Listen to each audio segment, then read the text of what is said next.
Greetings and welcome to Chadra Mysteries. Today in episode 1, we are starting the journey to understand how exactly we, the human race, are who we are and how we got to this place in history. The human race and the creatures below us that we invite into our homes are the most varied species in all of nature. We are the most varied in the least amount of time. And this is a mystery that needs explanation. I'm sure I'm not the only one that finds myself asking certain questions about us as people that modern-day science seems to obfuscate. Basic things that we see with our own eyes, but they don't seem to correspond to what we are being told. Questions such as, why ancient humans could live to almost 1,000 years, but we humans today cannot get past the 120-year mark, even if we live a super clean life? Clean life? Of natural unprocessed foods, natural cleaning agents, not smoking or drinking, and regular exercising. Why do we have so many variations of humans on this world? Where is the Garden of Eden? Why do we not seem to fit in with other creatures on Earth? Although we seem to have originated here, so many questions. But the biggest one still stands: where do we come from?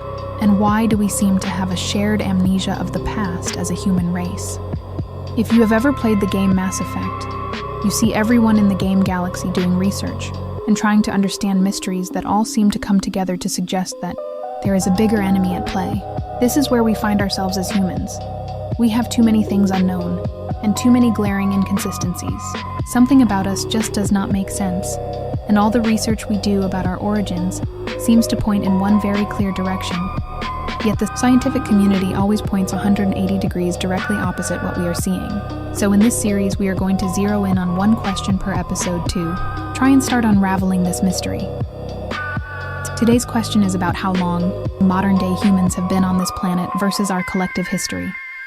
Scientists first said modern humans came in around 20,000 years ago, and then moved the goalpost to 60,000 years ago, and we coexisted with other ape species such as Neanderthals and Denisovans, to name a few. Then once again the timeline got pushed to 90,000 years ago, and now the latest findings in Jebel Irhoud, Morocco, have pushed this timeline to 300,000 years ago. This is based off DNA evidence. Now what we know is that the DNA we found is of anatomically matching humans.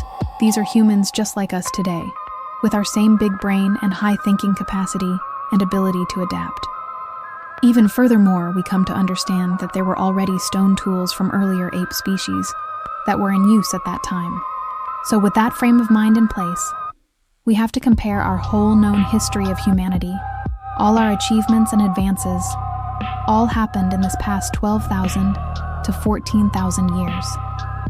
So even basic things such as clothes, rudimentary paints and chisels used to make rock art is all within a 40,000 year timeline, tying in with the emerald tablets. Now the problem I see is in our current state as current humans, we have moved from caves to spaceships in only 14,000 years. Why did we have 270,000 years of dormancy? Our current state is of godlike domination over all we come in contact with. We change our environment. That is the nature of mankind. We can already see that next we'll be changing our own nature as we proceed into the future. This understanding leaves us with two conclusions. Conclusion 1, our earlier selves were not who we are today, or Conclusion 2, our civilization has been through a reset event, or multiple reset events. Simply put, a reset event wipes out all our technology and sends us back to living in caves. If we go with path 1, it means we evolved very fast from Homo erectus, Homo antecessor, Homo heidelbergensis, Neanderthals or Denisovans. The issue is we can't be certain where we come from, as we find no link between us and them. We so far have had to rely on educated guesses. All we are certain of is we are apes, and furthermore that we could mate successfully with Neanderthals. Last time I checked, only close species ties could mate successfully with each other. Then there is the burning issue of races. No other animal on this planet, except dogs, cats, horses, cows, and chickens, and us have races. Not even the other Homo species had races. Although they are called breeds, they serve the same purpose. You can interbreed them, and a stable mixed breed emerges that can breed too. Something interesting to note is that dogs and cats also started getting diverse all in the same time period of around 15,000 years ago based on DNA evidence. Not only that, but they became dependent on us, just like those we eat, almost as if they were engineered to feed us and keep us company. So this clearly means who we are today only started around 40,000 years ago. Before 40,000 years ago, there were several Homo species. Now we are the only one left. Still think it's a coincidence?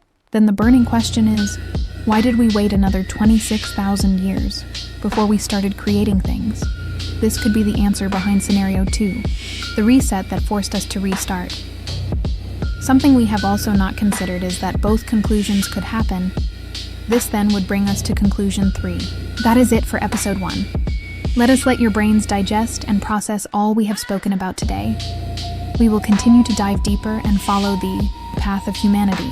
For now, if you enjoyed the video, please like and subscribe so you don't miss episode 2 as we continue to try unravel the human mystery to get a better understanding of who we really are and where we come from.